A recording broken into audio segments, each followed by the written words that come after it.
Pet Talk UK, Pro Beez once again. Remember, subscribe. And I'm being delighted to be reacquainted once more with promoter David Higgins. How are you? I'm good, thank you, and thanks for having us on again.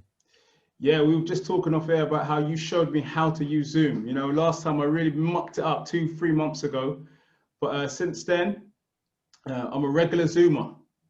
Yeah, awesome. Good to hear and good to see you still at it and growing. I think that last time you had another system and I'd had too many drinks and I struggled on my end as well. So it was mutual. Definitely. So, look, I'm going to get straight into it. I had a conversation with Junior Farr probably only a week or so ago, and he told me further on to our conversation last time that a fight is pretty close with your fighter, Joseph Parker. What can you tell me? Yeah, look, we're getting close. We've been negotiating that fight for 6 months or so, and there's a lot of people involved. You know, you've got Junior Farr, he's got a manager here in Auckland, Mark Cadell, his promoter, Lou DiBella, based in New York. Obviously, Joseph Parker's promoter is Matchroom, led by Eddie Hearn. I'm on the management team there, but it takes everyone to be willing and realistic about the situation we're in, and that fight can happen. You know, it's quite uncanny that you've got two guys, both ranked top 10 WBO in the world, living in the same city. In fact, they grew up, a block or two apart.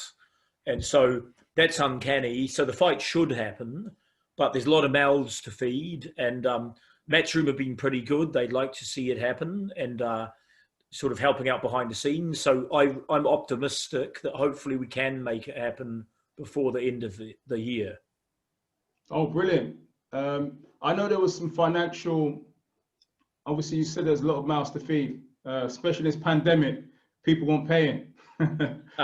You'd think that would help, but people fall into two categories.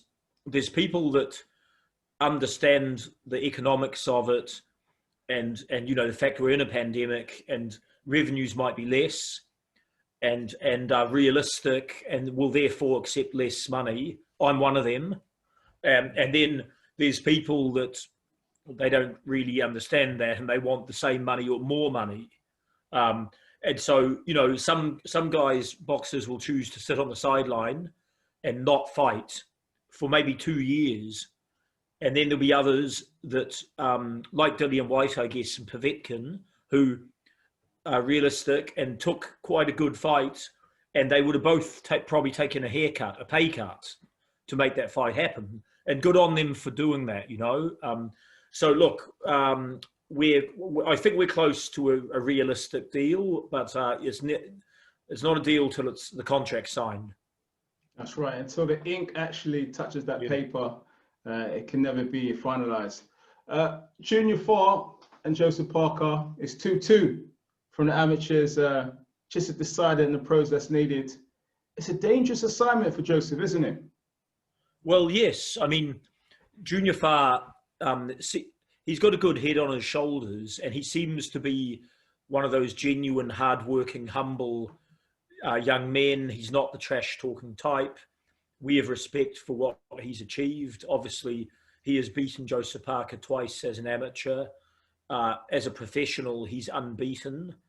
I think he's just over 30 years old. So he's taller than Joseph, I think, 6'6" or thereabout. Wow. And he's got long reach and he's pretty disciplined at his training. He's had some health issues that are resolved. So we probably haven't seen Junior Farr at his best. And, you can't take anyone for granted. And so, it'll be a great matchup and there's a bit of history there. One of those big local derbies where you've got the two, toughest guys in the country going at it potentially.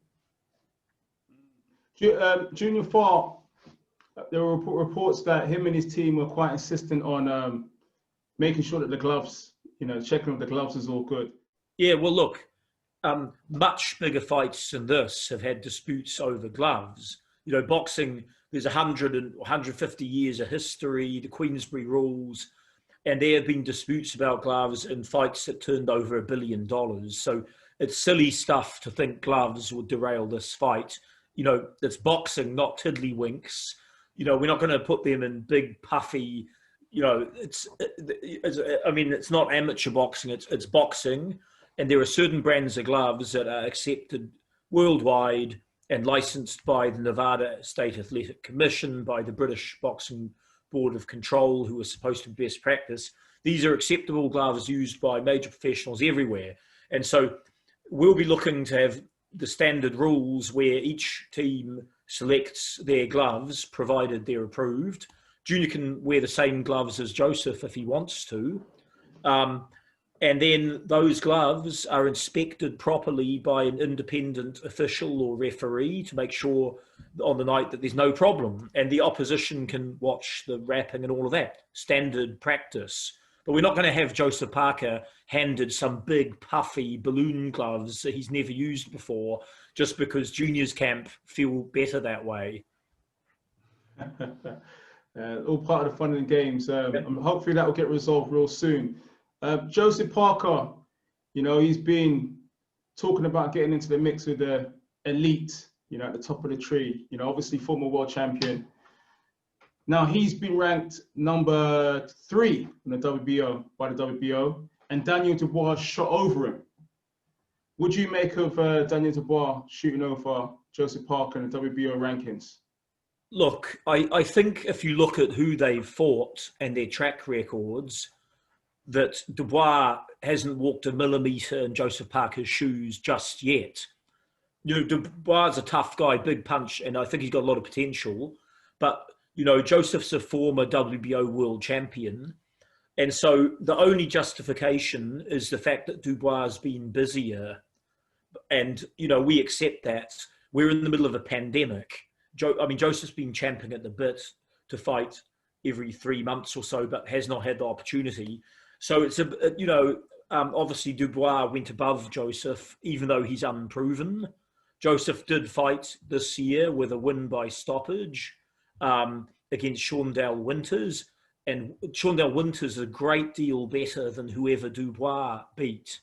And so I think anyone that knows their boxing and matchmakers would question that. But, you know, we're not going to complain. We've got work to do. So if we're going to fight Junior Fa, we'll be writing to the good people at the WBO politely to lobby that we go back to that number 2 spot. And, you know, if Dubois wants to fight Joseph one day, that could be on the cards too. Yeah, so potentially, I think Joseph Parker, in an interview with Sky Sports Boxing, Toe-to-Toe podcast Ringside, mentioned that they're probably going to collide because of this close ranking between the two. How would that fight go for you? Well, I think if Joseph fights at his best, you know, uses his speed and his experience, that he shouldn't have any problems with Dubois and he should beat Dubois. But Dubois is such a formidably powerful monstrosity that if Joseph makes a mistake and Dubois lands one, it could be all over. And so it will be a very interesting fight. You know, the sort of fight that in the past the experts have compared to a bull fight. You know, the matador and the bull, and it's interesting. And Joseph has shown that he's never shied away from any opponent. You know, stepping up to Andy Ruiz and then going for Joshua unification as quickly as possible, taking a loss, straight into Dillian Whyte at short notice. And so Joseph isn't talk. He'll fight anyone, including Daniel Dubois. And so, yeah, that could be an interesting fight. 100%. Hopefully we'll get that fight. You know, the big fights are getting harder to make because of this whole pandemic. So what did you make of the shock defeat of Dillian Whyte? Well, it was evidence of why boxing is fascinating and interesting, and maybe more so than other sporting codes that are often more pedestrian and predictable. You know, we all thought that, and Dillian Whyte's always dangerous, and, you know, he leaves nothing out of the ring. He comes to fight and he'll do what it takes. So we all thought Dillian was going to win that fight, and then suddenly Povetkin pulled out a punch of a lifetime and it was all over. And so the rematch will be fascinating, and it could go either way again. Like Povetkin's got skills, and he showed what he can do. Then again, I would never write Dillian Whyte off either. You know, and going back to Joseph Parker, we'd fight any of them. In fact, Joseph spent much of his career hauling his way up to the United States or to the United Kingdom. If we're in a situation where major events are allowed in New Zealand, you know, in arenas, 10,000 people or more, we invite some of our British counterparts to come to New Zealand and fight Joseph Parker here on his territory. And we'll put on a show. We treat opponents really well, and everyone's loved it who has ever come here. And we challenge them to venture bravely out of their own the safety of their own backyard. And we challenge Dillian Whyte to come to New Zealand. Povetkin, we challenge Derek Chisora to come to New Zealand. Hopefully that'll get made again. I know Chisora's got business with Usyk first, but I'm hoping to see Parker with some of the big boys again, you know? Yeah, well, we'd love to fight Chisora. Joseph would. There were some conspiracy theorists who thought Joseph made up a spider bite. Like, let's look at that. One, why the hell, if you were going to pull out of a fight and make an excuse, why the hell would you say you got bitten by a spider? I think the go-to is the back injury. You know, and secondly, you know, there was a lot of money on the line, and he'd left his young family in New Zealand to train in Vegas for, you know, a number of months or so. And so you wouldn't forego the money, waste all those months training, all the expenditure to embarrass yourself saying you've been bitten by a spider. So unfortunately, that's exactly what it was. He was suffering acute illness from spider bite. So that being said, looking back, it did delay Joe's career a bit. That was meant to be October 19 or thereabout. He ended up not fighting till February 2020. And so, I mean, Joseph said to me that, you know, if he had his time again, he might fight even if he's sick. But, you know, it's I think in boxing, you got to be 100%. And so, and the decision was made, and he was not 100%, definitely not up to it. But Chisora, it was meant to be back on, but Chisora then went and signed up for Usyk instead. So Joseph would still fight Chisora now or whenever, but Chisora's decided to go in a different direction. Maybe the Usyk fight paid more money, I'm not sure. Yeah, you know, Joseph Parker's talked about being a lot more aggressive in fights. I'm just trying to see if there's any relation to that spider bite, whether that's made him a lot more angrier. Has it given him some superpowers? Well, yeah. Certainly hope so, yes. What have you made of, obviously there was a lot of talk over here about promoter Frank Warren and promoter Eddie Hearn getting together. They're yet to sit down and have a slap-up meal about some potential big fights. But I mean, you've worked with Eddie, you've worked with other promoters. Surely an exciting thing for British boxing if these two big promoters can get together. Yeah, I think if there was a big enough fight, like say Tyson Fury, Anthony Joshua, and the negotiations were tricky and close, and they were going to be sort of both involved in promoting it, I could see them sitting down to have some dinner or lunch and a chat, maybe to finalise negotiations, and then obviously promote the fight. So, you know, they're both adults at the end of the day.